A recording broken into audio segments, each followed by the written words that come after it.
Mr. Zuckerberg, would you be comfortable sharing with us the name of the hotel you stayed in last night?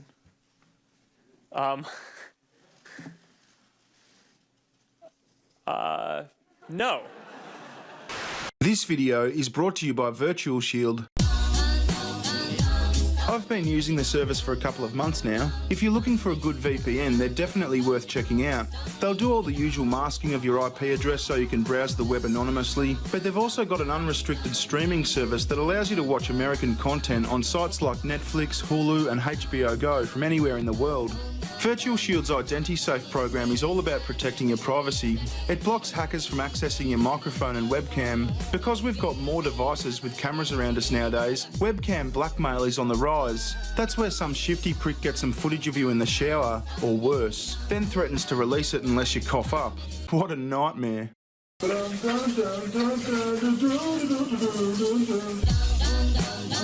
Protect yourself and your family online with VirtualShield, the world's most user-friendly VPN. Also, remember to use the promo code BEAR30 to get a massive 30% off VirtualShield. Link in the description. We're calling on every victim of harassment to call a bully hunter, and every skilled gamer to become a bully hunter. This is not a game. Watch out, all you toxic, sexist, in-game bullies and harassers. The bully hunters are here, and you're fucked. This is not a game. Well, it is a game. But you can't bully people in the game, or you're fucked. Thanks to the bully hunters. The website bullyhunters.org launched this week, describing themselves as a collective of gamers, brands and organisations fighting to eliminate in-game harassment. Over 21 million female gamers have reported sexual harassment in-game. Source? Projections based on market size estimate of 32.7 million console gamers in the US by YouGov, and 63% of female gamers responding to survey who reported having experienced sex-based taunting, harassment or threats while playing video games online as reported by VG247. Fair enough. Why don't we have a squiz at this report by VG247? A survey conducted by Emily Matthew over on the price charting blog found that 80% of 874 respondents polled believe that sexism is rampant in the gaming community, and 35% have been on the receiving end of sexual harassment while playing online. Matthew's study found that women were harassed 4 times more than men, and 63% of women reported being called a cunt, bitch, slut and whore. Others reported they were threatened with sexual assault or asked for sexual favours, and stereotypical comments regarding female gender roles were prevalent as well. We're assuming these comments include, but were not limited to, go make me a sandwich or get back in the kitchen and make me some pie. So a survey conducted by this Emily Matthew chick in 2012 found that 80% of her 874 Facebook and Twitter friends believe that sexism is rampant in the gaming industry. 35% of them say they've been on the receiving end of sexual harassment while playing online. Meanwhile, 63% say they've been called a cunt, bitch, slut or whore. They didn't say they've been harassed, they said they've been called a cunt, bitch, slut or whore, which Emily categorised as harassment, even though they didn't say it was harassment. Banter is a thing. Bully hunters have then taken YouGov's projected American female gaming market of 32.7 million, applied the bullshit 63% figure from Emily's 6-year-old tickled up Twitter poll, and bam! Over 21 million female gamers have reported sexual harassment in-game. I assume they've added the word sexual for dramatic effect, because remember, only 35% of Emily's 6-year-old tickled up Twitter poll said they'd been on the receiving end of sexual harassment. So all in all, a pretty fair and balanced assessment of affairs, I'd say.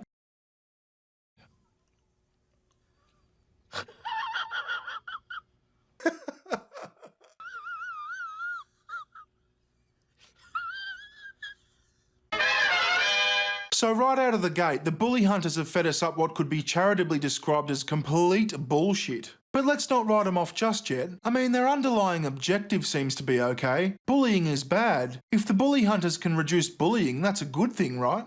You don't have to be such a pathetic loser. I just think we should hear them out. Loser. Fuck you, Tim. There's more to life than wrecking people on the internet. I'm gonna hear them out. Fuck that. Apparently there's a video where you can see the bully hunters doing their thing. Let's check it out.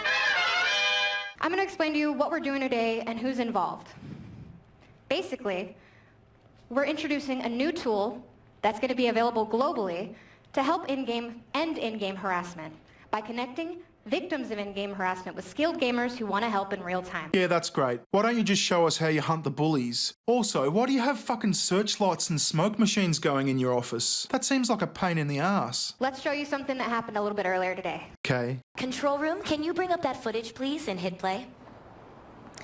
Okay, we are looking at the play from our casual gamer, the Rose Thorn. Let's watch what happens. Take a look. You dumb whore, learn how to play the fucking game properly. All that you still suck. I guess girls just suck at video games in general, stupid whore. Girls suck at video games in general? You whore? Ugh, can you believe this completely random unknown toxic male gamer? Something needs to be done about bullies like this. This is a type of harassment that over 21 million female gamers have experienced. It was at this moment when we saw that it was not just trash talking. It was straight up harassment. So that's when the Rose Thorn, our casual gamer, Who also plays as Bully Hunter 89, Bully Hunter 03, Bully Hunter 3 and Bully Hunter 77 among others. decided to call on one of our bully hunters.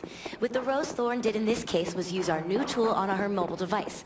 We'll show you later how our tool works. But let's see what happens now. Let's. So the bully hunter has now been alerted and should be joining the game soon. Okay, pause right there. Now zoom in to the bottom left corner. It says our bully hunter has just entered the game. See, bully hunter 77 has joined the game. Now our victim, the Rose Thorn, and our bully hunter can communicate with one another.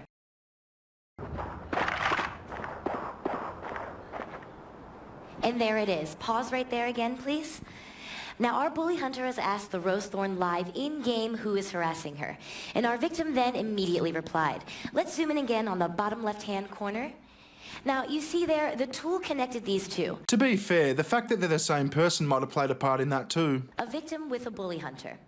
Okay, so now Bully Hunter 77 knows the name of the harasser, and she is ready to take action. Now we are going to switch over to Bully Hunter 77's screen to watch the hunt. Cut to that feed, please, and play it. So we are watching our Bully Hunter. She knows who the harasser is, and she is on the hunt.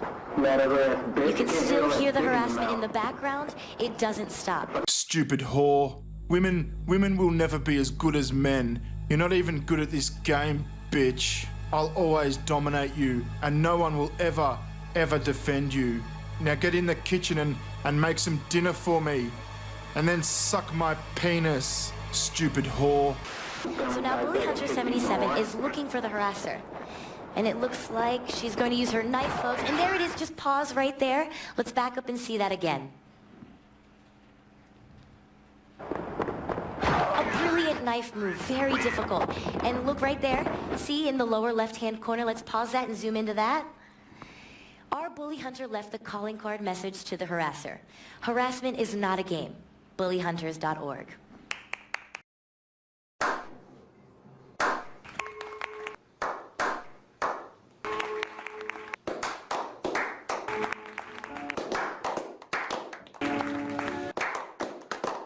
Okay, what I don't understand is even if they hadn't fed us the bullshit statistics, and even if that shit they just showed us wasn't completely fabricated, how the fuck is killing someone in a game where you're supposed to kill each other going to address any kind of harassment in any way? Am I missing something here?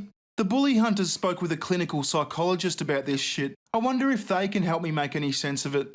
The intention of being in a gaming world is that, like, sort of the thrill of competition and that experience of mastery and getting better than you were the day before and creating a community. And then savagely murdering that community. We live and have lived for thousands of years in a patriarchal culture, which means we've had spaces that have been able to be male-dominated spaces where men have set the terms and created the community. And that's what the online gaming world has been. I'm certainly no gaming expert, but I thought it all came down to genre. Like, I thought chicks would be the dominant market when it comes to games where you make farms or, like, solve puzzles. And blokes would be the dominant market when it comes to blowing shit up and killing cunts. And so what you see with the movement and the bringing in of female gamers is the same kind of pushback that other communities have experienced. You know, you think about politics or sports or the fields of science and math. Those female trailblazers have faced that pushback. And what we're seeing is just the online manifestation of what happens when you take something old and transform it into something new. What do you mean can transform it into something new. If chicks want to play bloke games, then play bloke games. How come you're talking about transforming shit? Diversity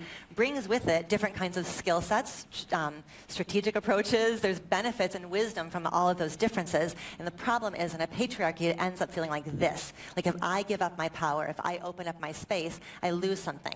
But the neat thing is, inclusion is not pie, right? It's not like more for you means less for me. It's not how it works. Yeah, and being all polite and courteous and shit, not how murder works, lady. Fuck, you're not the boss of how everything works. I think it really fits with this cultural moment that we're in, with the Me Too movement. What? And the Time's Up movement. What? That we are at this really important moment of time, really a sea change, where we're saying that where women, victims, marginalized communities of all kind, are saying no more.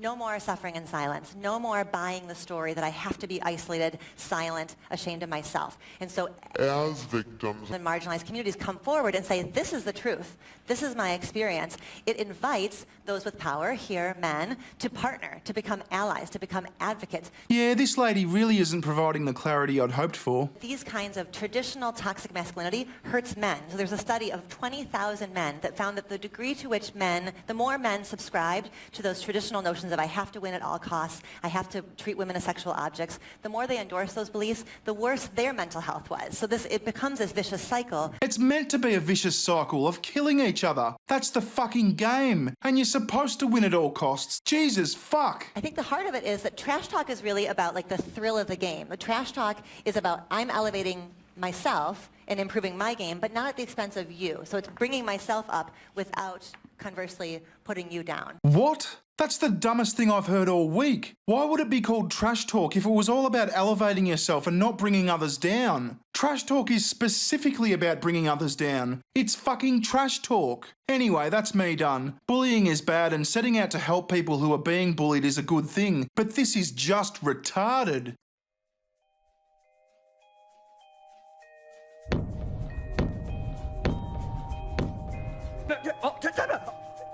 Thanks again to this video's sponsor, VirtualShield, and I'll fucking see you later. Recession, session.